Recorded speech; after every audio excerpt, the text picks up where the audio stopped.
Creepypastas, analog horror, probably the two biggest types of horror to ever hit the internet. In most minds, the world of creepypastas paved the way for analog horrors to take off. Both managed to make you, the viewer/reader, an integral part of the story in most cases. However, I have yet to see the two worlds blend together into one amalgamation. That is until today. During my analog journey, I ended up stumbling upon an older collection of videos that seems to do just that. Combine the two horrors together. The Macabre Experiment. Now, it is no secret that analog horror, for the most part, acts as a subgenre, allowing for all sorts of different types of horror to come in and exist alongside it, creating a more haunting and sinister plate of disturbing stories. Creepypastas, on the other hand, are usually always a written story, so to be able to get a more visual telling of these tales must certainly add to the experience. The Macabre Experiments consists of 5 tapes, each one donning a different classic creepypasta to terrorize us with.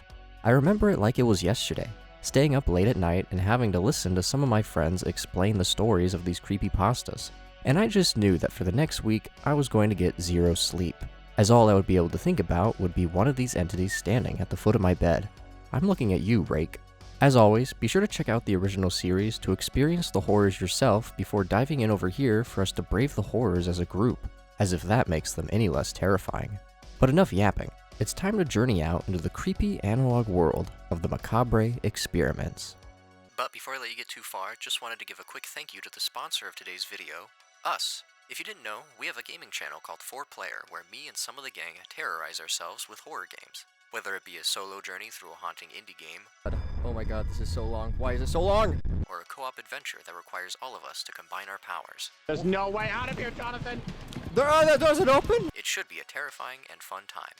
The channel schedule has been super wonky, but more and more should start popping up on that channel in no time. So if you want some more 4+ in the realm of horror games, check out 4Player.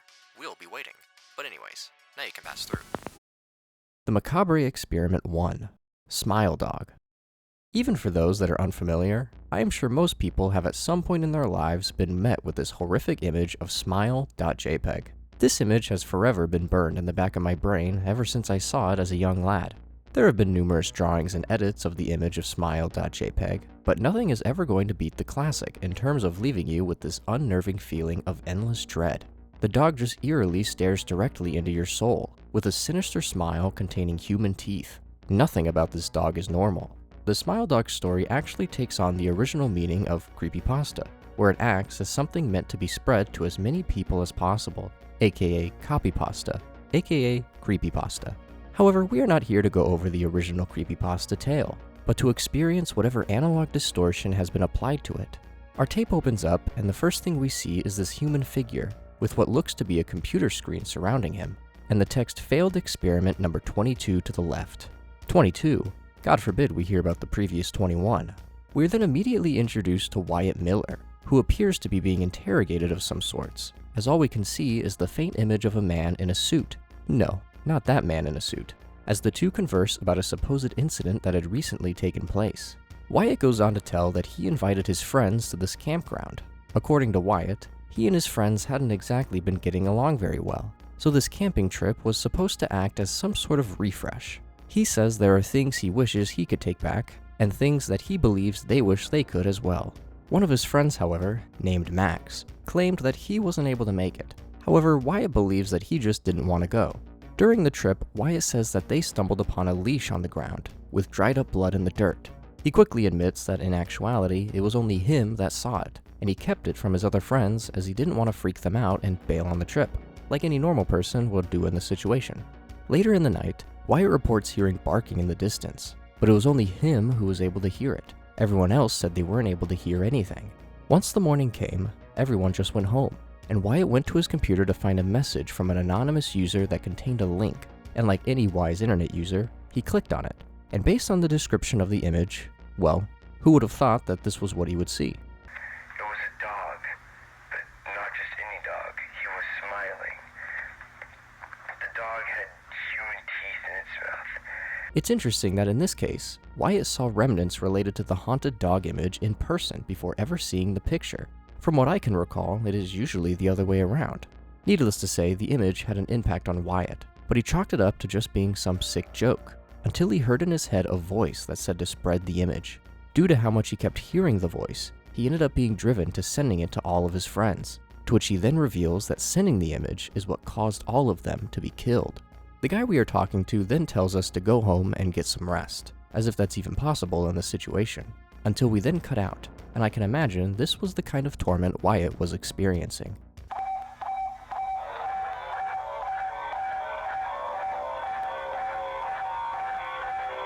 The next thing we cut to is this re-edited version of the episode Doggone Tired from the Tex Avery show. The owner of the dog tells him that he won't succeed in catching the rabbit unless he gets a lot of rest. In the original cartoon, said rabbit then goes out of his way to try and keep him awake throughout the night. Except in this version, there doesn't seem to be any rabbit, and the activity keeping the dog awake is shown to be a bit more paranormal. A loud clanking can be heard coming from the kitchen, but it's just the water hitting a plate covering the drain. Once he leaves to try and get back to bed, the sound gets louder and louder, and your basic slapstick ensues. Things begin to take a more haunting turn when our poor dog gets a visit from a not-so-friendly looking figure.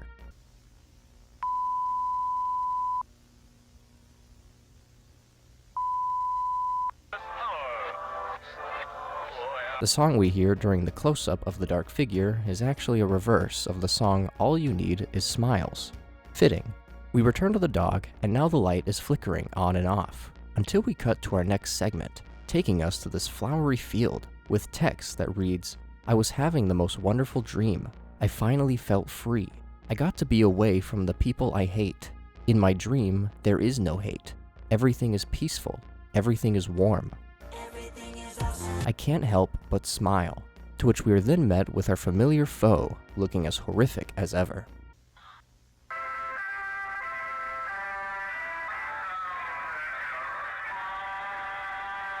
After that nightmare, we are then met with an image of what looks to be someone completely brutalized, with text that just reads, "Sweet dreams, Sadie."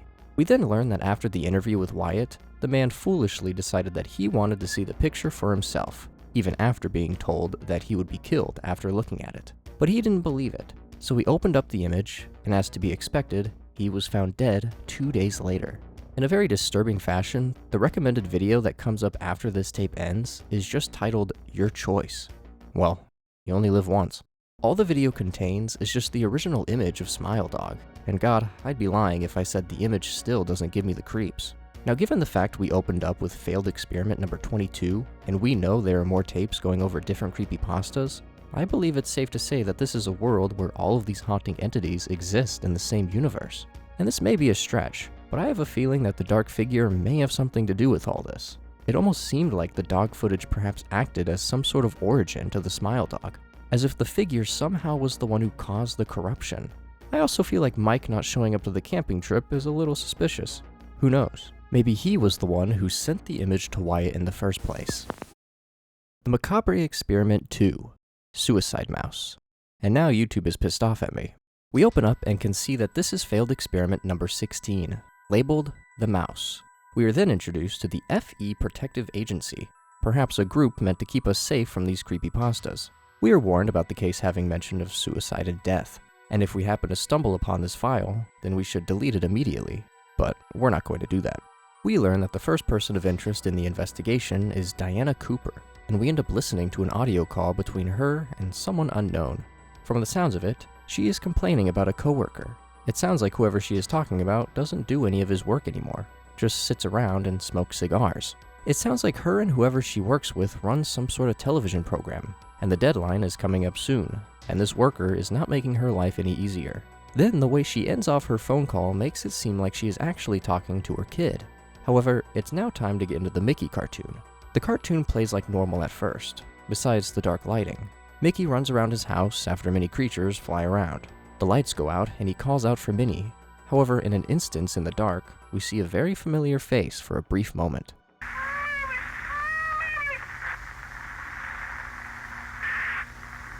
He continues running around his house, and a ghoulish Grim Reaper-looking figure begins to approach him slowly. He reaches to take his hood off, and who would have guessed who we'd see underneath?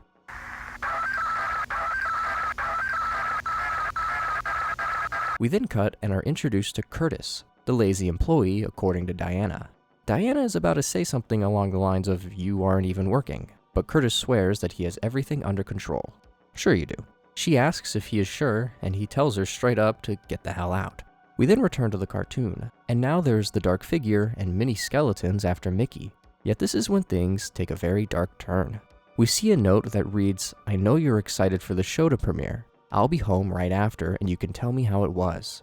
But the scene right after was definitely not to be expected.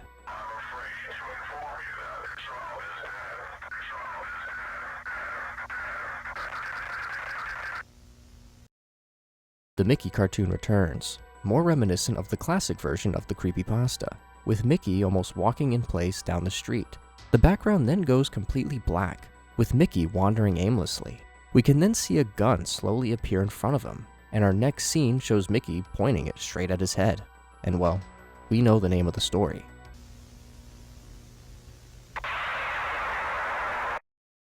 We then listen in on a recorded call from Rowan Withers, and it's revealed that he is the son of Curtis. Rowan reveals that his dad Curtis is dead. He had shot himself. We are then immediately brought to a Disney commercial. However, we are interrupted by an image of Curtis's body. The commercial continues until all we can see is Mickey's eyes, and then the eyes of the dark figure as the cartoon begins to fade in the background. We are then shown an image of what I believe to be Diana's body, followed by these two very eerie costumes of Mickey and Minnie, and to end off the tape, a note that reads, "Guess what, Diana? I got the film we needed. Took some work. It's rare, you know. Bought it off some shady company. They recreated the cartoon on their own, they said. Pretty impressive, honestly. It looks pretty legit to me. I'm sure the boss won't notice. Just don't let him know where I got it, alright? He's gonna be so glad we managed to find this." Now, in the original creepypasta, from what I can find, it's really just the haunted Mickey Mouse cartoon thought to end off at a certain point, until the real ending is discovered, which is Mickey's death. But in this story, it seems like the tape also causes the viewer to end their life as well, or at the very least, just viewing the tape kills you like it did to Diana's child, which it really seems Diana couldn't handle the aftermath, or she herself then watched the footage. And for whatever reason, Curtis decided to take his own life.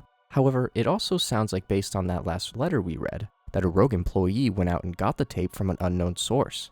Maybe if Curtis was doing his job, we wouldn't be in this mess. But we also have now had 2 appearances from the dark figure, solidifying the theory that whatever this thing is what is causing all this horrific corruption. The Macabre Experiment number 3, Ben Drowned. Failed experiment number 8, labeled Ben, immediately introduces us to Oliver, who claims to have found this game cartridge for Majora's Mask at a yard sale, and felt compelled to buy it. He was familiar with the game and has some fond memories with it. However, he said he didn't expect to feel haunted and creeped out once he started playing. He claims that it followed him everywhere. We are then shown this eerie-looking Link. Oliver chalked it up to being a glitch, but whenever he would try to move throughout the game, it would follow him around. He tried asking to see if anyone else was running into this supposed glitch, but it was just Oliver experiencing this. He claims that when he tried to beat one of the game's bosses, this haunting Link would repeat the same message followed with our main Link bursting into flames. He both wanted to stop and didn't at the same time. He felt the full dread hearing the distorted music everywhere, but his curiosity had the better of him. We are then taken to gameplay, and sure enough, there's that creepy character just standing still. Oliver seems to try and attack it, but nothing ever happens, until this loud screaming can be heard, followed by Oliver running off away.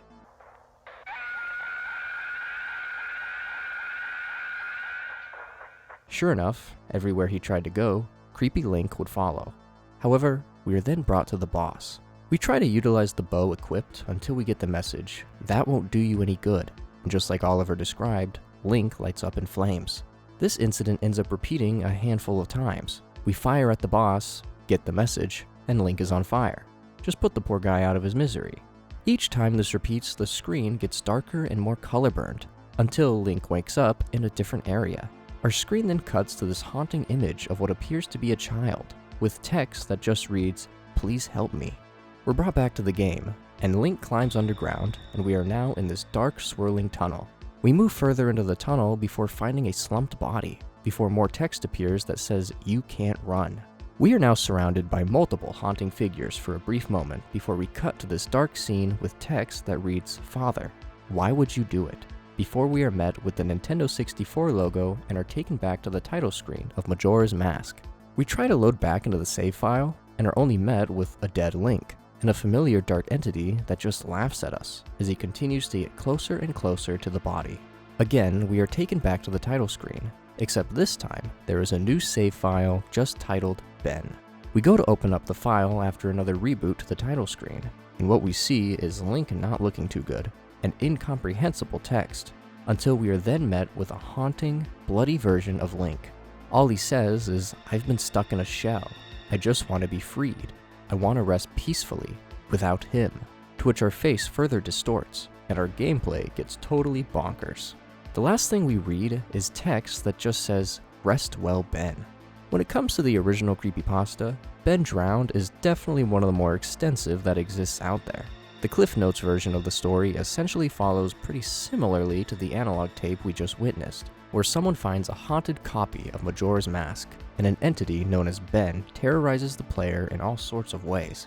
However, there is Ben, an actual child who is part of an insane and convoluted sacrifice, and Ben, all capitalized, who is the entity causing all the terror.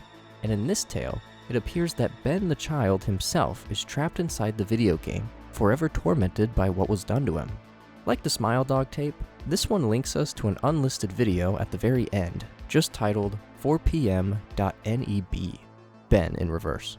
And all we can see is a silhouette of someone standing over a cliff facing out into the water, with someone speaking in reverse. Flip that around, and most of it can be made out, but there is still some of the audio that still sounds too distorted to make out. I took him to the lab one day, wanted him to check out some of the serum dye that I made. What? Of course I didn't tell him. I just said they were for animal testing. He still didn't like the idea, but I miss him. I didn't mean to. He attacked me. He was acting out, trying to kill me. I don't understand why. Why would you do that to me? Now call me crazy, but this sounds like a father taking someone close to him to his work, at some sort of lab. But this sounds all too familiar to the text we saw in Ben Drowned. Father, why would you do it? So whoever this voice is we heard in that unlisted video definitely sounds like they have something to do with these failed experiments, and whoever they brought in with them had quite the adverse reaction to whatever was going on, attacking out of nowhere. Perhaps a dark entity is to blame once again, which, who am I kidding? It likely is. Microbes. This tape is a little bit different from the original experiments, as it seems like this may give us some answers as to what exactly is going on with all these entities terrorizing the population. We learn that the following footage is from someone who was deployed for the organization, the protective agency, or the one behind these macabres. Either way, whoever it was then attempted to escape. Keyword attempt. The footage begins and we are watching another tape off a TV screen, telling us to pay close attention as it's vital for our survival. We learn about a former organization known as Macabre Labs, named after Ethan Macabre, who had attempted human experiments. As to be expected, these experiments didn't go too well and resulted in a lot of death. And for those that didn't die, they were left horrifically deformed and altered forever. Supposedly, these experiments caused microbes to be released into the air, which continued to spread over time. Not only could these microbes travel through living beings, but inanimate objects as well, and could even alter technology and make viewing the television lethal. In a shocking turn of events, Ethan was able to escape all this, going missing once the source was discovered. Thankfully, the labs were shut down, and the humans and tech that was affected became known as Macabres, to which whoever is filming then gets met with a frightening visitor.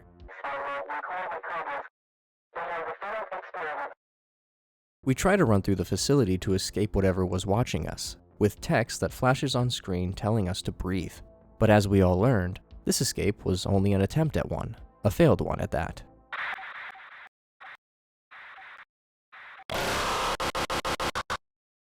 We learn the rest of the footage got corrupted, and our cameraman was killed by a macabre while trying to flee. And like a post-credit tease for the next entry, we learn who this macabre was that took him out. Jeffrey Woods. Can't talk about creepypastas without this bastard showing up, can ya? Before we head further, it's clear now more than ever that Ethan Macabre is probably that dark figure going around and corrupting others. Perhaps he experimented on himself and became the ultimate macabre, able to spread microbes to whoever and whatever he pleases. Learning that it can even infect the television explains that Mickey Mouse tape, and how the footage alone was able to kill Diana's child. It's what infected the dog that became Smile Dog, and even the video game Majora's Mask. And now, it turned just a totally innocent and normal boy into Jeff the Killer. The Macabre Experiment 4, Jeff the Killer. Jeff is known as failed experiment number 5, and we are introduced to a character we are all familiar with, Rowan Withers, listening in on another phone call recorded for whoever is investigating all of this. Rowan is talking to some mystery person and claims that he heard something going on downstairs. When told it was probably nothing, he doubles down and says he has to check as it's probably raccoons going through the trash. He checks outside and nothing/nobody is there, except the other person on the call claims that they are outside.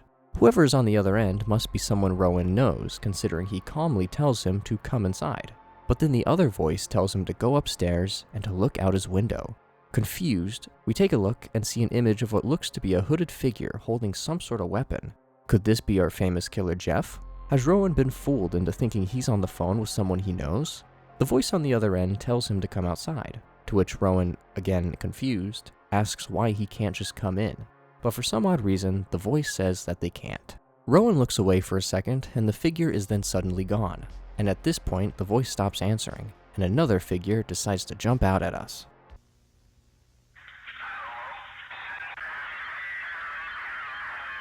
We are then shown camera footage of someone holding a gun and pointing it at the hooded figure standing outside. Is this the confrontation between Rowan and who he was talking to? We see two silhouettes of our character who had the gun and someone slumped over, with text that reads, "You lost your only friend and your father. Now your own will to live. You have nothing, Rowan. You're alone."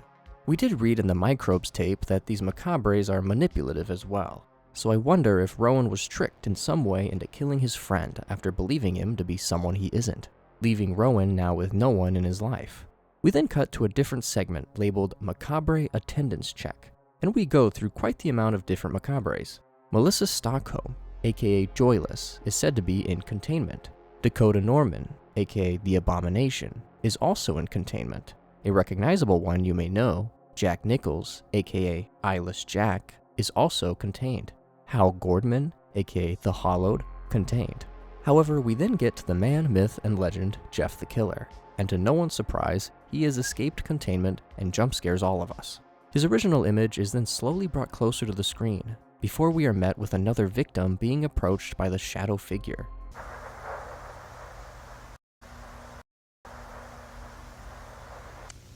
We are then brought to what appears to be a training type tape for experimenting on these macabres. Why we want to experiment on these? Who knows? But what we do know is that we will be provided a special protective suit in case a macabre attacks us. It will keep us safe from poison, claws, being hypnotized, and the microbes won't affect us either.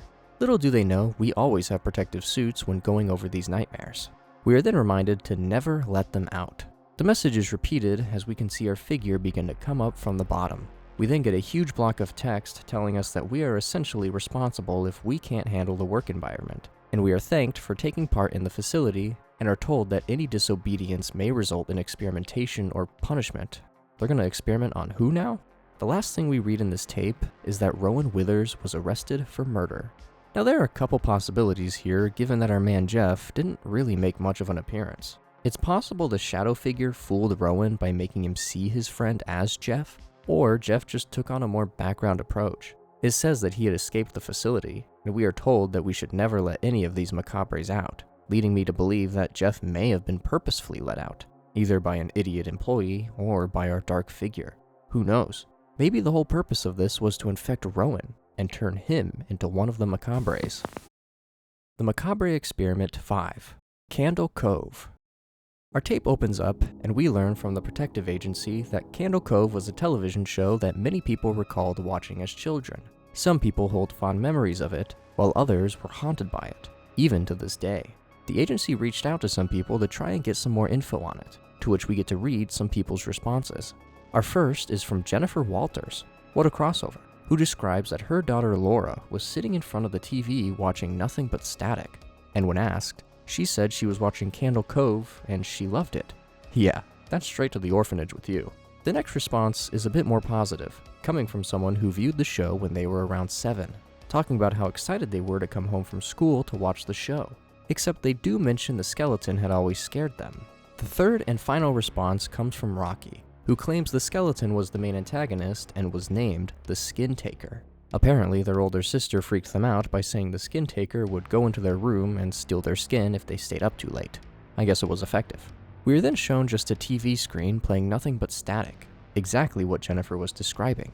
We quickly get a flash of text that just asks, "What did he look like?" before we are met with another quick flash of whatever this entity is, and some text/symboling above that I can't for the life of me make out right now. However, we are then told about an investigation that took place in the abandoned facility of Macabre Labs. Our narrator and someone named Samson said to have found a broken vial on one of the desks. It was said to contain a liquid with yet more microbes that only affected younger children. This type of microbe had no physical effects. It only went straight to the brain and caused hallucinations. It was also said to make them more attentive and awake than usual. This leads to the people infected to not even be considered macabres, as they were still considered mostly sane. However, they said that once it takes full effect, the victims may begin to rip off their own flesh. We are then brought back again to the TV only playing static. Wait a minute, I think I'm starting to see something here. The instructional tape then reappears, repeating the message about the microbes leaving these people still sane. Except for a single frame, we are met with the dark smiling figure yet again. Once brought back to the TV with static, things begin to change as Candle Cove begins to play. We see as the crew of children see a storm coming into view. The talking ship points to a cave and repeats the phrase that we have to go inside. Bravery Cave! You have to go inside! You have to go inside! You have to go inside! We can see our figure begin to come down from the top. Pirate Percy, the one sailing the ship, claims that they are too scared to go inside, as he senses something is in there. The ship, however, claims that what is in there is treasure. This convinces Percy, and we begin to head into the cave, and we are then introduced to the infamous skeleton Skin Taker.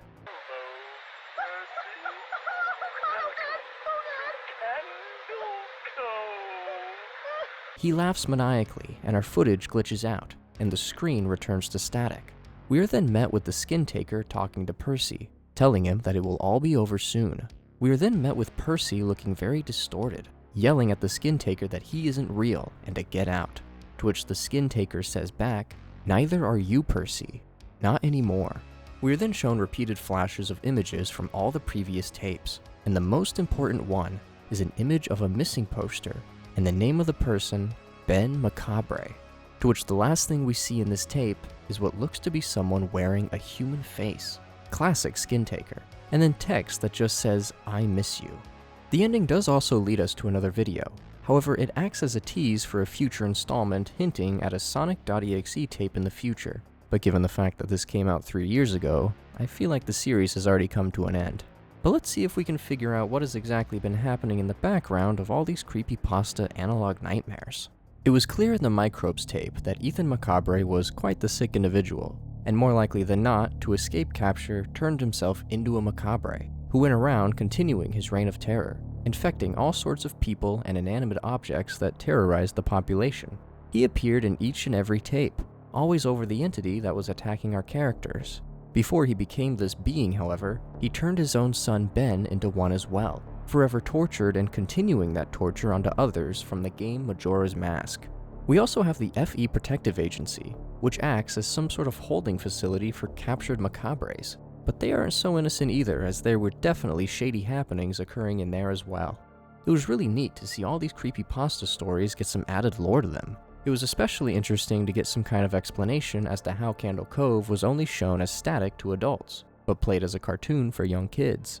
It was all the blame on those microbes, which are seemingly unstoppable, making literally nothing safe to interact with. It could trick you into killing your friends. It could be infecting the TV show you let your kids watch. Nowhere and nothing is safe. Except I can safely say, if you haven't already, and if you are a big fan of the classic creepypastas, then this series is definitely worth checking out, even if it doesn't seem to be continuing. A very welcome blend of the two genres that make internet horror what it is. But that'll probably be about it for this video. As always, keep leaving us recommendations down below, whether it be in the YouTube comments or the community Discord, where we definitely don't run horrific experiments. But if you'll excuse me, I just got sent an image of this dog, and I think I'm gonna open it and spread it around.